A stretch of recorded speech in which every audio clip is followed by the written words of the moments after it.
Ces 9 dernières années, le Kenya s'est tourné vers des dispositifs électroniques afin de renforcer la crédibilité et fiabilité de ces élections. S'ils ont permis de significativement augmenter le nombre d'électeurs, ils sont très critiqués pour leur opacité et à l'approche du scrutin du 9 août, l'inquiétude grandit.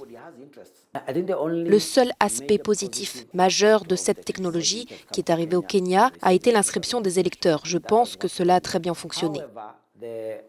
Cependant, à mon avis, cela a entraîné beaucoup plus de problèmes que d'avantages.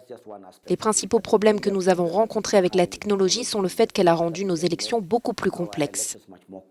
Ces changements ont été apportés suite aux émeutes post-électorales meurtrières de 2007. Ils ont été appliqués non sans encombre en 2013 et 2017 afin que les électeurs puissent être enregistrés grâce à leurs empreintes biométriques et que les résultats soient transmis par voie électronique. Nous ne savons pas avec certitude si le système de transmission des résultats fonctionnera à 100%. C'est là qu'est le problème. La deuxième partie du problème technologique réside dans le processus d'identification et c'est beaucoup plus un problème politique qu'un problème technique.